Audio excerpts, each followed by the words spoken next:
You're very welcome to the Betfred Boxing Show with myself, Dom McGuinness and Anthony $1 Million Crolla. And it is the Betfred Boxing Show. Anthony, don't be put off by the background. That's just a lovely new Betfred Euro 2020 Championship graphic. And, well, it's a year late, as we know, but you look at that, and I might ask you at the end who you fancy, who you pick. But all the activity right here on Betfred for the Euros, which everyone's getting very giddy about, quite rightly. But we are, as ever, talking boxing. We're going to be hearing from Mark Taffet, who is the manager of Claressa Shields, who's in action this week. He also manages Hannah Rankin, who we're going to hear from as well. We're going to be talking all things Matchroom, DAZN, the action coming up, the action that we've just witnessed. But we're actually going to start with FightZone, because I know you were heavily involved the weekend we just had, and you're going to be doing more FightZone shows. We'll get to that in a minute. But first off, it was a great night for your lad, Jake James, who got his hand raised, and this is all how it came about at the end of the fight. Ladies and gentlemen, a referee has our boxers, and I have the referee score totals. It reads 40-36. The winner is still undefeated from Manchester, Jake the Jackal James.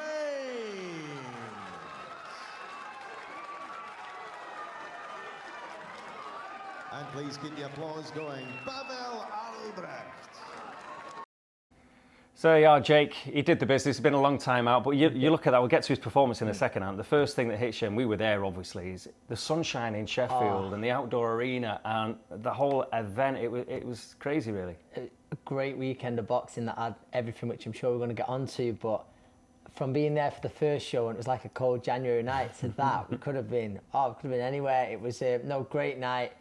The drink was flowing, good spirit, no trouble, everyone enjoying the boxing. Yeah, great night, great weekend of boxing. And from your own point of view, from Jake's point of view, it was about getting a few rounds in, wasn't it? Of course, yeah. It was, the fight got cut from a 6-rounder a few days before, and if it would have been a 6-rounder, probably would have got his opponent out of there. However, that wasn't the important. The important thing was he was back out under the lights after 18 months, which I say a lot. What fight zones give so many fighters that opportunity to do that.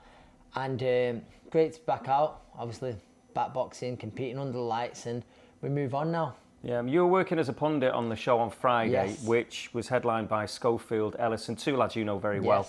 Schofield pipped Ellison this time around. It's a bit of revenge after those two. It was a rematch for those two. There was other highlights as well. Bradley Skeet returning after a long layoff. John Fuchs after returning from 7.5 years and 6.5 stone lighter. I mean, some great highlights over the weekend. And then the main event on Saturday that you were part of in terms of Leach and Asomba. I say it on a much lower scale, with not as many eyes on it. His comeback is every bit as impressive as Tyson Fury's. I genuinely mean it. And it was great seeing John Fuchs back. Lovely, lovely stylist. His head movement's still there. And it'll be interesting to see, he's going to carry on bringing the weight down. He's going to be a player on the domestic scene. Mark Leach, a local lad, finally securing that British title shot, long overdue and sort of deserved, really. Probably didn't have to have another eliminator against the very tough opponent in Asomba. Bradley Skeet, I travelled down to the venue with on the night. Great seeing bouts as good as ever. It was that show had everything. It had everything, even an heavyweight title fight. Again, that was a revenge mission as well. So it was Chris Ela. So yeah, it had a bit of everything in them shows. And there is, of course, another fight zone this Friday in Sheffield again, the Sheffield Riviera. I hope it's a bit more of the same with the sunshine, but there's a light flyweight Commonwealth title on the line with Windle and McCubbin doing battle. So another great night of action to look forward to. It will. I'm looking forward to it, and the Factor 50 will be coming with me this time. Yeah, of course, you're working again. But the weekend that we just also saw the return of Daniel Dubois in Telford, 1,000 fans, a noisy night, a good undercard as well, Nathan Heaney. But Dubois, after what happened with Joe Joyce just at the end of last year, the eye damage, all the stuff that he's had to deal with, how will he feel after just getting that one out of the way? I think there will be a lot of relief. Just happy to be back boxing, back to winning ways. Great shot, finish it, picked up a title on the way. He's back in the mix for big fights. I know people say, after the Joyce fight, he's back in title fights and stuff like that. But that's the way the game works sometimes. And he's been given that opportunity, he's took it. And now he's going to be, I think, mandatory to fight the WBA. I know it sounds a bit of a mess. Regular champion, you win that. And then before long, a few wins' time, he's going to be competing with the very best. Under Shane McGuigan the past few weeks, that's going to be interesting to see how that pans out. Shane McGuigan, very, very good trainer. He speaks very highly of Daniel Dubois. He's had Lawrence Coley we've had on the show. Your David Hay on the pad. He's been hit off some real big hitters, and he says Dubois is the biggest puncher out of a lot of them. So that's a really interesting thing. Tommy Fury. Yeah. You know, again, against a fella that had 2 fights, 2 wins. Yeah. Different challenge for him, wasn't it? Yeah, it was. It was, and it was hard for Tommy to look good against. But I think, you know, Jordan Grant was definitely a step up in the opponents who he's had of late. I think that Tommy, like you say, there's always going to be criticism pointed towards Tommy because of who his brother is, because of the social media following he's got, you know, coming from reality TV. Before that, he was a boxer. You've got to remember that, and he's just trying to forge his career in his own name. So he's, listen, there's a lot of work to be done, I'm sure, as his dad John will say, but he's back out and just got to keep on improving. When you were looking at the running order before, you saw the name Nathan Heaney and you started singing Delilah. No. I'm not going to do it again, however... Yeah. Well, you were singing Hot Cross Buns the other week, so I don't see why you can't do a bit of Delilah. So nothing wrong with a bit of Tom Jones, is there? But, we know about Stoke City Connections, and that's their song, and he's got a right crowd, hasn't he? He's brilliant. It's I think Nathan Heaney, like you say, listen, he's far from the finished article, but it's going to be a fun ride with him. Ring walks alone, but obviously he's going to make sure it's because of his boxing. But the crowd, I heard that, well, from a reliable source, he wanted 2,500 tickets personally to take up. He was only allowed 600. So I can imagine they went like the Outcast ones they was, you know, to the people there. And there's a nice clip where he goes over to the coach, thanking them all after it. That's going to be one of the well-known British ring entrances over the coming years for sure. It's going to be a fun ride with him. Certainly is. Kevin Agyarko was on there as well. He's a real talent from Belfast, isn't he? Yeah, excited. Heard a lot of good things about him. He was impressive again on Saturday night, and he's someone we're going to be keeping a very close eye on. Now, it's been a big weekend for Team GB, for the boxing team as well, with the qualifiers in Paris. And now GB have got 11 that are qualified for Tokyo. McGrail and Galal Yafai were already qualified. Peter McGrail from last year, prior to lockdown, when it started and then had to be pulled, obviously. But now some big performances, and again that GB team is looking very strong again, isn't it? It looks as strong as ever. I saw Natasha Jonas on here sometimes. It's she was just saying we thought the 2012 team was the one, whereas this might just top that. And looking through that list, there's some major medal hopes, you know, real medal hopes, and some potential gold medalists there. You don't want to put added pressure on. Pat McCormack, unbelievable, one of the best amateurs we've produced, and you know, with like anything in the Olympics, you need that little bit of luck, a good draw, but he'll be seeded as one of the number 1 seeds. Feel good story. Fraser Clark, he's been on the programme, I don't know, 10 or 12 26 years. Yeah, no, so talk about patient like though. Talk about patient. And I think be the first to admit in his qualifying bout, I mean, he's done enough, but he probably underperformed. You imagine the amount of pressure, expectation on him. So now he's qualified, he's there, and I think he said since, you know, it's just a relief now. I'm going to the games. It's all been worth it to paying off. And then obviously after the games, with age and that, they go straight into professionals and they won't hang around too much. Yeah. He'll chase major honours and they'll move him quicker than some of the others. But going through that list, there's some serious medal hopes there. And just to stick with Fraser for a bit, because joking aside, he was Anthony Joshua's understudy in 2012. Yes. Now, because of his character, he's very charismatic, he's obviously extremely good, but then he had to play second fiddle to Joe Joyce in 2016, and now he's had a delay of a year.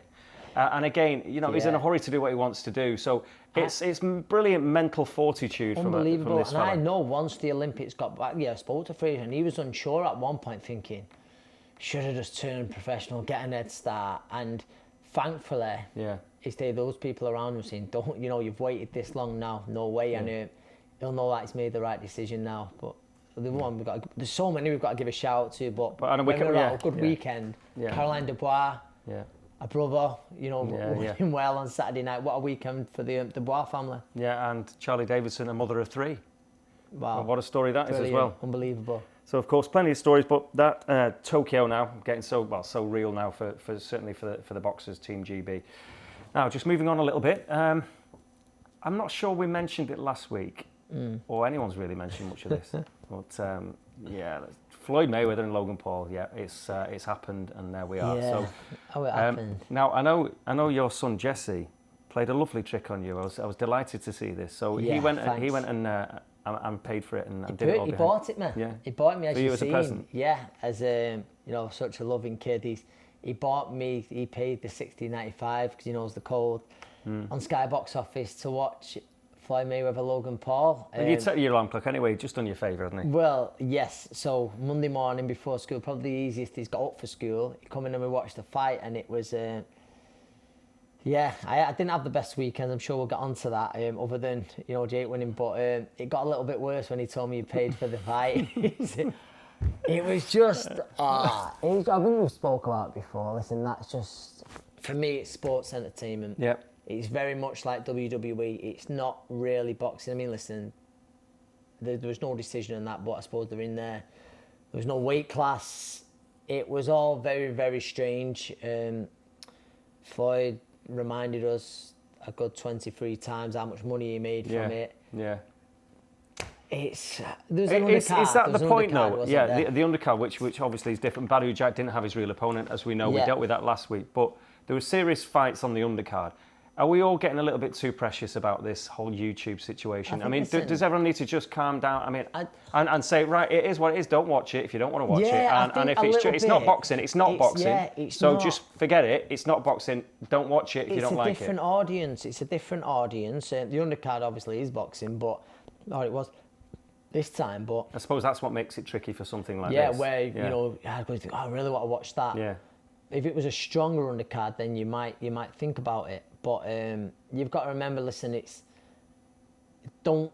think I said it last week, do not expect to watch Floyd Mayweather, what you've seen in the previous years, fighting Logan Paul and expect it, or be disappointed by his performance. It was what it was. Yeah. It was just, it's a bit of a circus. Well, I don't think the circus is leaving town because it's not, it's going nowhere. Floyd has held up Logan Paul for 8 2-minute rounds. Now he's got his brother waiting in the wings who nicked his cap, so he wants his cap back.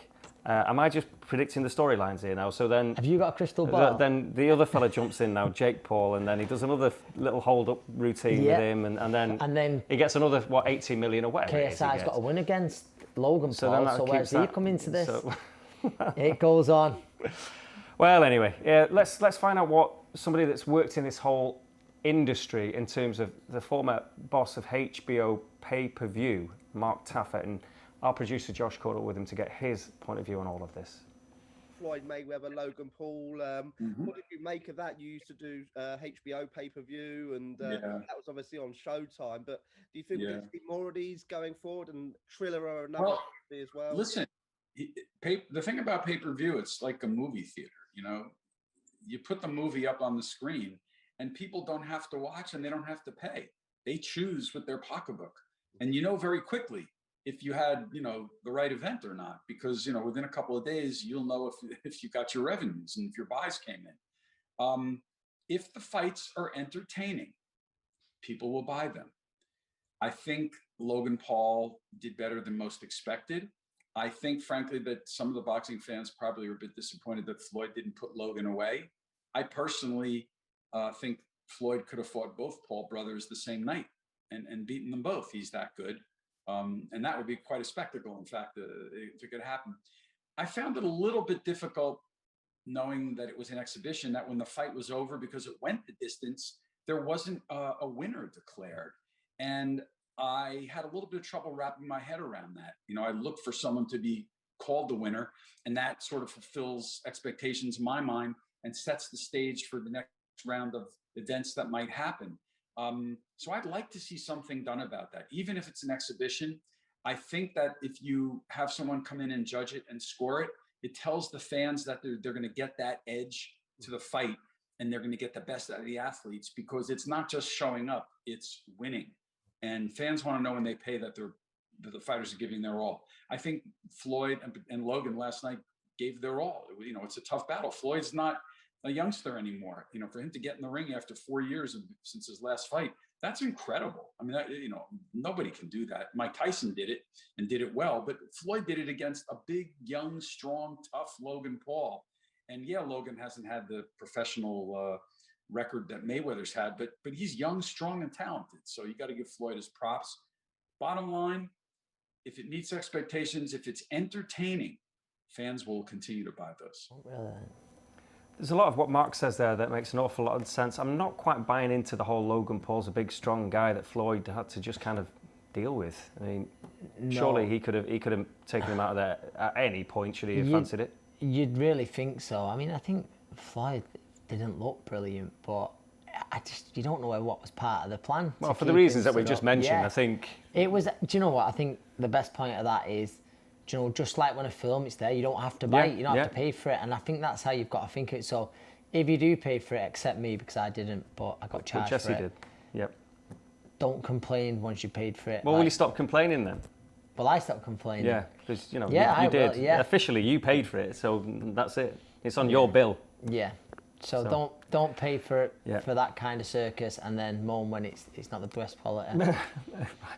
Now, I don't think this is a circus. Apparently, this is very serious. Claressa Shields going into MMA. She's been training a long time for this. Now, again, we know that she calls herself the greatest woman of all time in a boxing ring. She's going to switch codes. Now, she's in this PFL format, whatever, this MMA format. And Brittany Elkin is the challenge for her.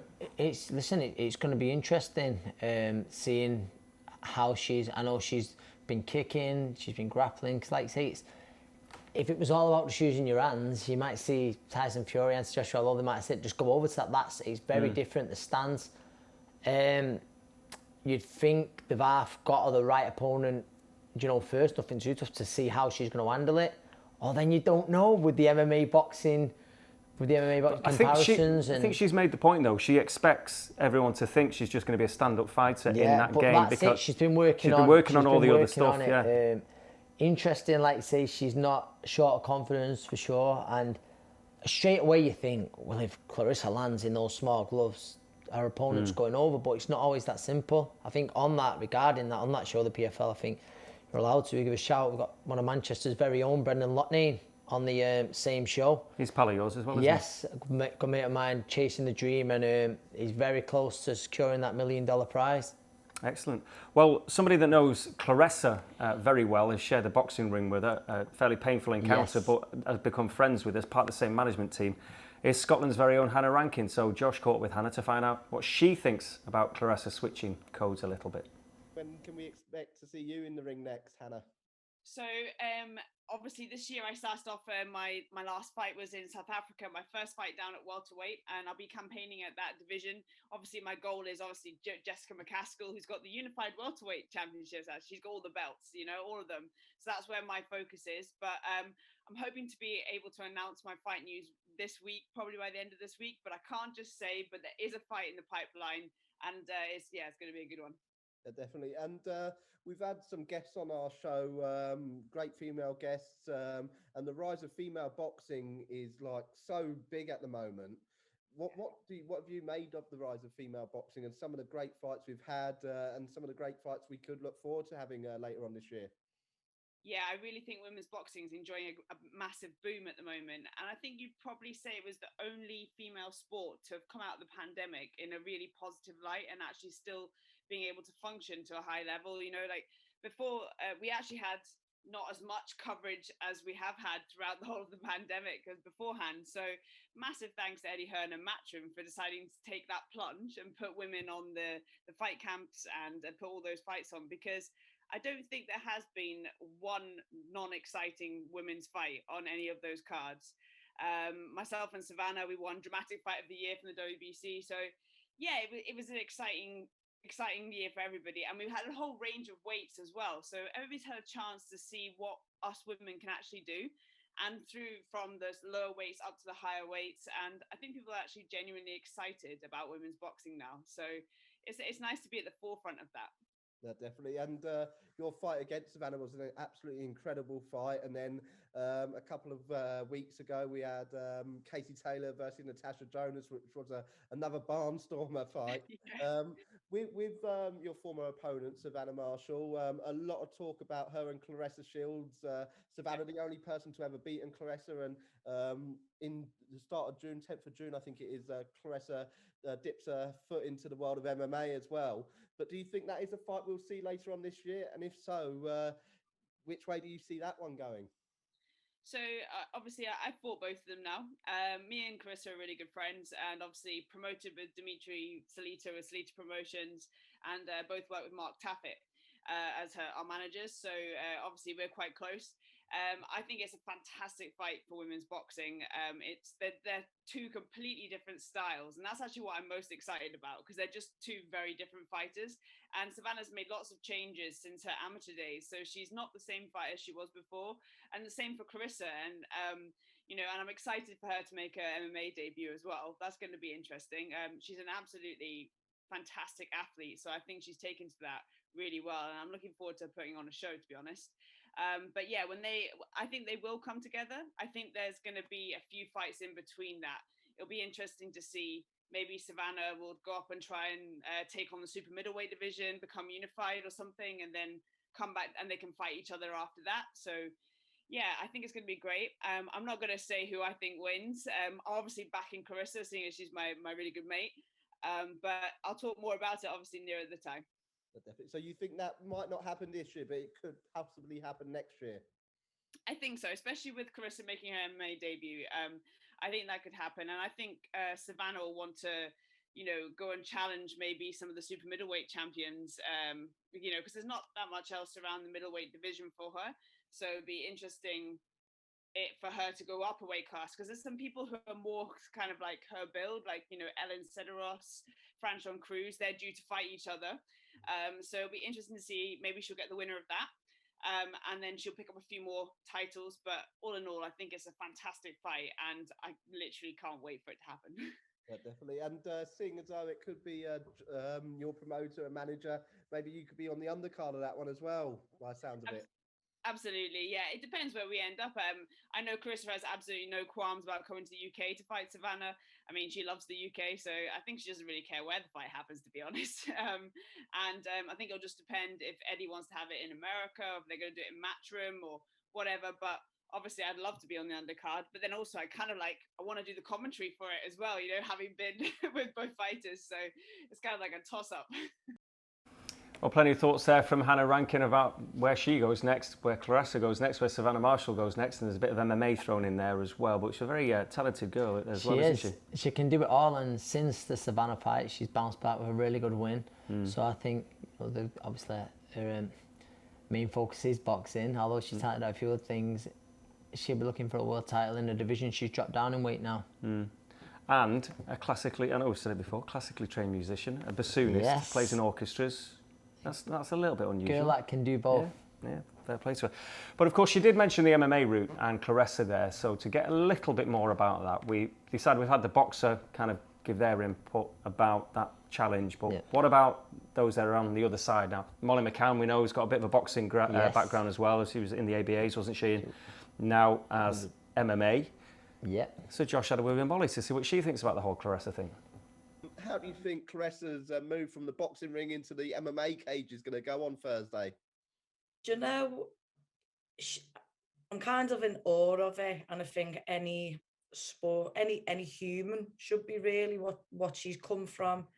If you've ever seen a film on Netflix, she comes from a really tough background, and she's absolutely smashed life, really, mate, hasn't she? So you can't knock it. And if you follow her on Twitter, I enjoy following her on Twitter because she literally has arguments with everyone, and English fans live rent-free in her head. Do you know what I mean? Over the Savannah Marshall thing, which is really cool. But when we're talking about pedigree, her amateur style was impeccable.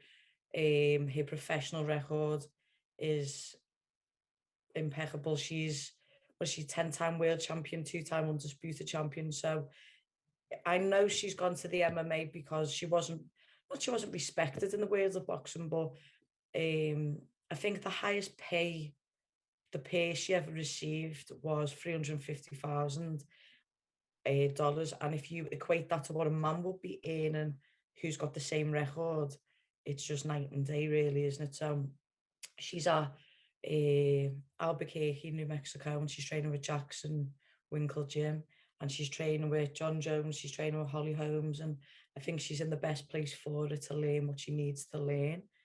Her opponent, Elkin, a woman who she's fighting, has been in the game for 12 years. She's a decent grappler. And I think the PFL have done the right thing in giving her someone who's got a bit of substance with them, and it's not just going to be a walkover. I don't think the night and the occasion will get to Claressa too much. I think she's going to thrive on it, if I'm being honest with you.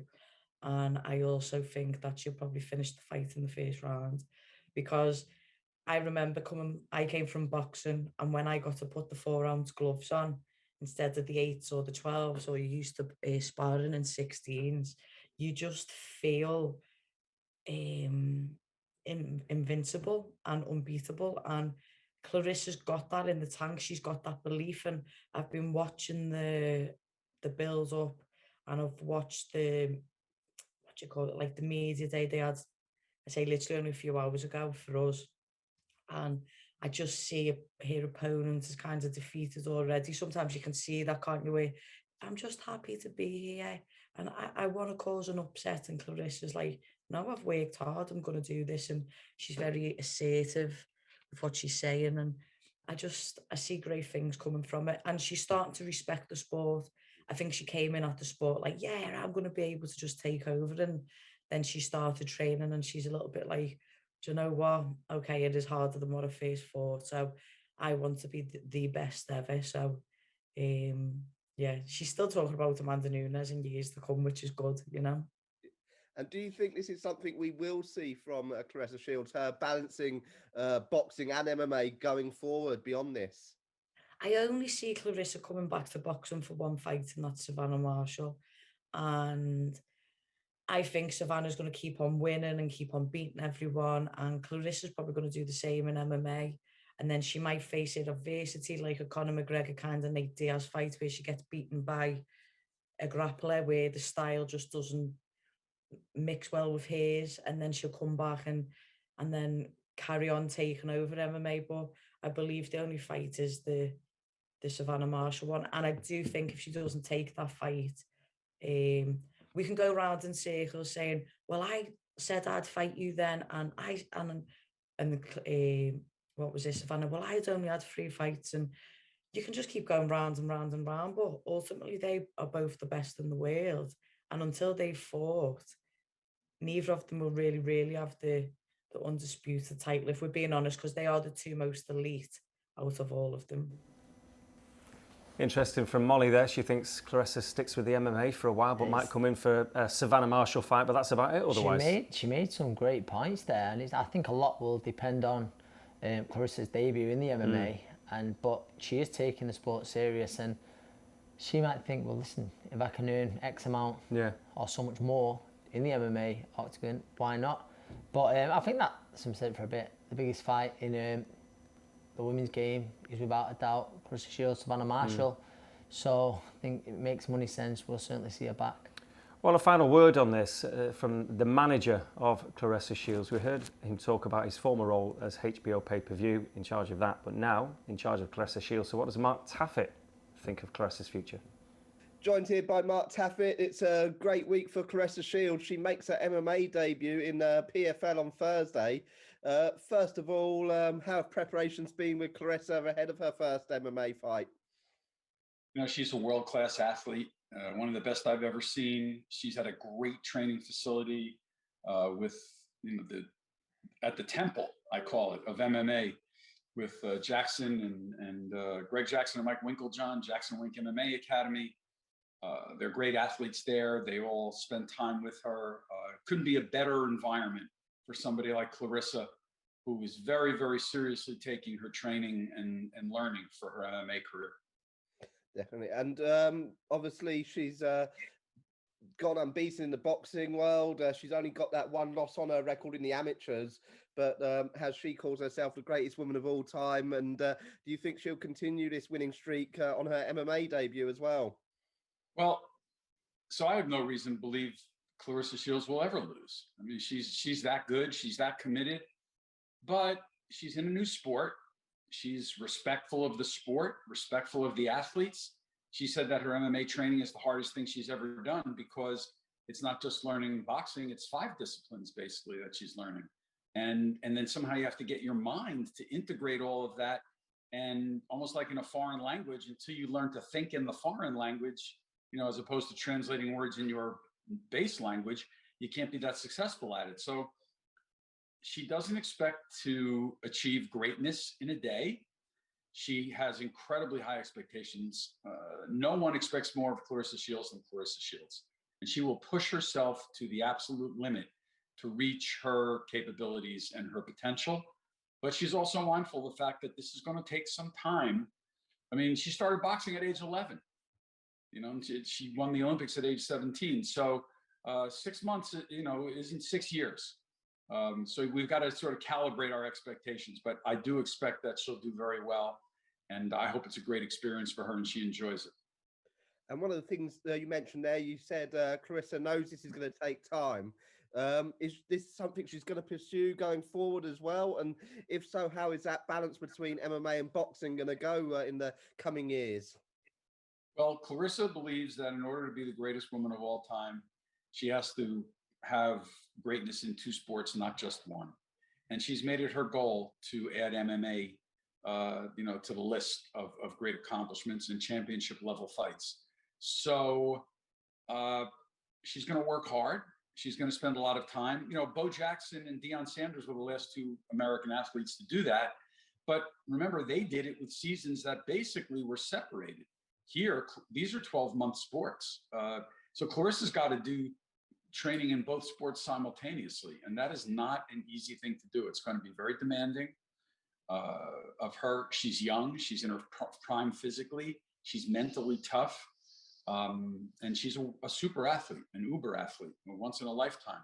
So if anyone can do it, it's Claressa. But she knows that this is a difficult road and a great challenge. But I'm sure it's a greater challenge in my mind than it is in hers because she just accomplishes everything. No, definitely. So after Thursday, hopefully Claressa is successful and gets the W and the story continues. What will be the next bout for Claressa? Will it be an MMA bout or will it be a boxing bout? So she's scheduled to fight again in MMA in August. The schedule is June and August MMA. And then in the fall, we expect her to go back to boxing, do another boxing match. So she'll end the year hopefully with 4 bouts, 2 boxing matches and 2 MMA fights. And we're right on track for that. And we're in conversations with people right now about that fall boxing match. So hopefully everything will fall into place and come to fruition soon. And of course, I did mention one red mark on Claressa's record is that loss in the amateurs against Savannah Marshall. That's the name that has always been touted over this side of the Atlantic. I know Claressa has called out Savannah on the back of her last boxing match. Is that one of the names you're speaking to about the match in the fall for the boxing? Yeah, we'd love to fight Savannah Marshall. Claressa would love to do it. I think Savannah wants it. I know Eddie Hearn and Dimitri Salita, the 2 promoters, have been talking about it. I spoke with Eddie a few times, and we're getting there. We're moving down the road constructively, and we're getting closer and closer. The issue is this. Claressa has made it a point to say that she's going to fight for equality for women in sports, and particularly in her case in combat sports. And she believes that there's a great disparity in pay between what men and women get paid at the top levels. And she's right. She's 100% right. Men get multiples of what Claressa gets. Claressa is one of the best paid, maybe the highest paid woman in boxing, female boxing history. But she still doesn't get paid nearly what the men get paid by a factor of multiples. And we have to close that gap. And we believe that a fight like Savannah Marshall, that's about as big as it gets in all of women's boxing. Eddie's a great promoter. His company is capable of generating a lot of revenue. They're associated with DAZN. DAZN has made great commitments and paid fighters a lot of money to fight. We're not going to be crazy, but we do have to see some progress made against that gap in this pay disparity between male and female boxers. If that happens, this deal will get done no problem. If that doesn't happen, then I think Claressa is going to have the strong back and shoulders to stand up and say, nope, if it's not moving the right way, I won't do it. You know, she's like Billie Jean King, Muhammad Ali, a little bit of Curt Flood when he went after the free agent market in baseball decades ago. Claressa's out to prove a point. That's why she fought on pay-per-view in March. She basically said to all the men at the networks, you can't tell me I'm not fighting. I'm fighting when I want to fight. Women aren't going to take this sitting down. and she stood up and she stood strong. Dimitri Salidas, Lead Promotions, put the money up for the fight and took a risk. I used all my background and experience in pay-per-view to help Claressa realize her dream, and she headlined a pay-per-view card. The girl does not take no very well, and she overcomes it. And I expect she'll do that all the time whenever she's met with obstacles. So interesting times in the women's side of the sport, particularly for Claressa Shields at that top end level. But of course there is a card to look forward to this weekend, the Matchroom card in Newcastle. The final time that Matchroom and Sky will join forces for this one. But again, if you look at that, Ritson against Ponson, we know that Lewis Ritson's got a great following in Newcastle. It won't be the full arena, of course, it can't be, but there'll be 1,000 bodies in there and he'll get great backing. But again, with Lewis Ritson, he's got to try and get back there, hasn't he? It was such a crushing defeat, the Patera defeat. I know he's had that controversial win over Vasquez and everything else, but he's got to kind of make a bit of a statement against an unbeaten Argentinian. I think he has, and is it a final eliminator as well? So I think, is it with the IBF? We'll check that, but they're very forceful on the mandatories. So, but yeah, for Lewis Ritson, it's get out there, make a statement, remind everyone, when you're blowing everyone away at lightweight, remind everyone just how good you are, and in time, the crowds listen, the 1,000 tunes that are there on it, so they'll make enough noise for 10,000, but crowds returning soon, they want to build that up again, and hopefully Lewis pulls through on Saturday. Yeah, there's some talent on there. I mean, it's always, I think, good fun seeing Alan the Savage Babbage. Yeah. He's a good addition to any card, because he's a man in a hurry on the night. Babbage fighting Damian Chambers, did I see? I'm not sure. No, I don't think it's to be arranged. Right, okay. But obviously, Thomas Patrick Ward is on that card. Ellie Scotney, who's a real talent, isn't she? Like a lot of... Joe Laws, who had, again, a bit of a rebuilding job after the Ryland Charlton fight. Yeah, huge ticket seller. There's a girl on it in front. There's a lot of huge ticket sellers on that, but obviously there's only allowed a certain amount of tickets. Ward, very close to getting a world title shot. Obviously, last time against Thomas was on a terrible cut, but he's on the verge of sort of getting that final eliminator himself for a world title. So the North East boxing, it's in a great place, and that's why I think it's so important that Ritson comes through on Saturday, because to bring a world title fight back to the North East with a few of the names that we're seeing there, it would make for a great night. It would indeed, but it is the last night that Matchroom and Sky are together. Now, it is. What have you made of the whole thing? Because as we know, I mean, it was the worst kept secret in boxing, wasn't it, with DAZN and Matchroom, and it seemed to be going on forever. But now that's confirmed, a 5-year deal, Matchroom and DAZN working together, and the pros and cons for Matchroom, the pros and cons for Sky. How do you see it all? Yeah, time will only tell. Obviously, there's no denying Sky's an unbelievable platform. Even the Sky Sports News, that's 24 hours a day. Brilliant marketing tool, isn't it? Of course it is. So, but I know Eddie and the team there, they believe sort of the way, not just sport, but sort of the world really, it's become very much sort of online. And that platform, for the first 12 months, you might be questioning the decision, but in time, it's, I know there's a huge budget, so that they're very happy with that. In time, they believe that DAZN turns in to the home of boxing. They'll say it now, but they believe it turns into the home of boxing. With Matchroom, obviously they made moves into having their own production company. And great setup. To have their own control. And we've seen their content's excellent and all around the shows that they've been doing. So it seems a natural fit with DAZN on that platform to do that. As you mentioned before, though, the lack of having a Sky Sports News will be a big blow for Eddie, who has kind of had Sky as his own platform, really, it seems at times. And it's everywhere, Sky Sports News, isn't it? Of course, it's all over the world, and it's, I think, now sort of you see people, they're constantly on a tablet or they're online or something, so I think hopefully that sort of, the traffic that they're pushing it like that, that can become every bit as big. But I know what you mean, it is a bit hard to imagine, Sky Sports News, wherever you go, it's on. Yeah. It's on, so we'll see. I think time will only tell. I think. Eddie's very smart, very clever businessman. The Matchroom team, unbelievable setup, and they think it's the right deal for them. And if we're going to be positive on all of it, it could be very good for Matchroom, very good for DAZN, and it could be very good for Sky Sports as well. Because if they're sticking with boxing and now going to work with several different promoters and go back to the way it kind of was pre-Matchroom monopoly, if you like, that makes for a very interesting scene. Of course it does. We're still going to get the huge events with Matchroom, the arena shows, stadium shows.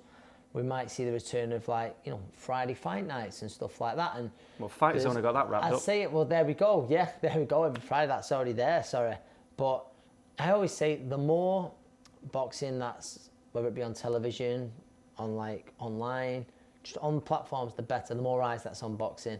So obviously, unbelievable deal that Matchroom signed with DAZN, but then if Sky Sports, they're staying involved in boxing, we're going to see more shows, more fighters getting work, and the sport we love is going to be getting more coverage. And I think that's it, isn't it? I think if there's so many different avenues where you can watch boxing, and again, you know, touching on the streaming services, the apps, and then the traditional kind of TV. Yeah. So if you think about it, you've got FightZone, you've got DAZN, you've got then Sky Sports, you've got Channel 5, you've got BT Sport. You know, keep them coming.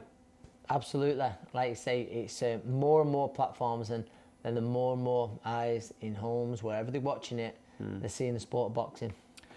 Now, I'm not going to end on a sad note, but we have got to kind of just tackle a tricky subject for you, because 15 months ago, Anthony, you had a bit of an issue. Fox ABC, your amateur gym, was involved in a fire at the mill that had been your home for a good few years.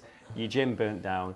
There was a long process. You found a new home, Avro FC in Limeside, North Manchester. You got this new brilliant setup, the refurb, amazing. And just with everything that's happened with the pandemic, you've only just really opened the doors to all the kids off the estate. Your ABC's going brilliant. And then a fire this weekend, just gone, and your gym's in tatters again. Now, firstly, got to stress, it was an accidental fact. There's nothing suspicious about the whole thing. It's one of them. But how bad do you look? Yeah, it doesn't look great. It really doesn't look great. It's hard to take right now. Do you know, I'm still, you know, just digesting it, getting my head around it. And I think now sort of the fire teams have been out and stuff like that, and we're still waiting on reports whether, listen, we're not in as bad a position as well. It's not down to the ground, but the structural damage and damage to the roof and repairs and stuff, it might make sense for the building to come down, which would be an absolute nightmare, but we'll see. Obviously, safety comes first. It's a hard thing to take. I think this minute it was, you know, the gym was absolutely bouncing in the community as well. Like, we was putting on 4 sessions a week for free with kids off the estate. There was packed out. We had to have a booking service, which has now got a backlog because it was that busy. It had really become a part of the community, I feel. And now, listen, we're looking sort of makeshift now for some kind of marquee, but it's just hard. It's hard to take them at the minute. But it might not seem like it now, and it seems a million miles away, but things will get better. But yeah, just terrible bad luck. Yeah, and as you mentioned, there was going to be a temporary facility for the kids for the summer anyway, so they'll have a place to go and train and do all that still in a marquee. We've still got to work on that, but that's sort of what we're hoping to do. It's just, it's an hard one, but listen, we'll get through it. Good people around us, and hopefully sooner rather than later we'll have some kind of facility until we find out what's happening with the building. Yeah. And the boxing community always rallies around, doesn't it? And the wider community as well. And that's what I always made it clear. Like, people, you know, they go, oh, just do this. I don't want to do that because, you know, there's money there and there's help. It's more sort of hands, and there's not a shortage for the clear up. There won't be a shortage. So we're just waiting now to see when we can go in and do the big clear up and start making arrangements to set up, whether it be on the car park, the club, with what facilities we can use. We're just waiting really, but yeah, you know, massively disappointing, hard to say, but we move on.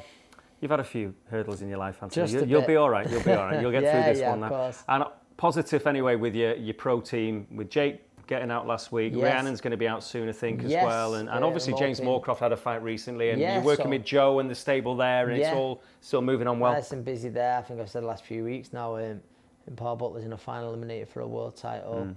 It's Joseph Agebko, Ozzy Burton, final eliminated British title, Liam Conroy, which is a good fight. And yeah, I'm just waiting, Rhiannon's date being confirmed, hoping it's going to be on one of the fight camps. Yeah.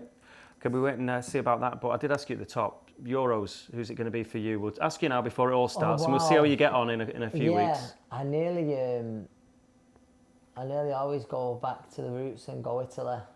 Always hard to look past the gyms, but that is a tough group. So I think it's, listen, how many picks am I allowed? What? Two apparently. Two. I'd say two. one, but I'll give you two then. Yeah. Shouting down my ear, you can have two. Yeah.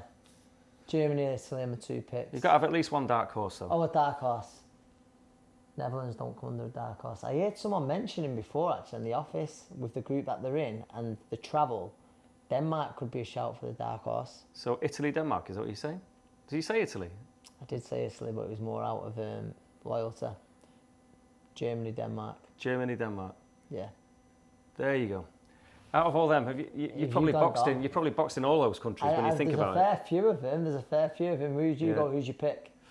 Well, before I give you my pick, where's the best night out in all the places you've boxed in there? Oh wow! Right. So we're looking at Croatia, North Macedonia. I've actually been there, but Ukraine, Czech was Republic, probably the best. I don't know. Portugal trip every year. Slovakia, Sweden, Portugal, Belgium, Italy.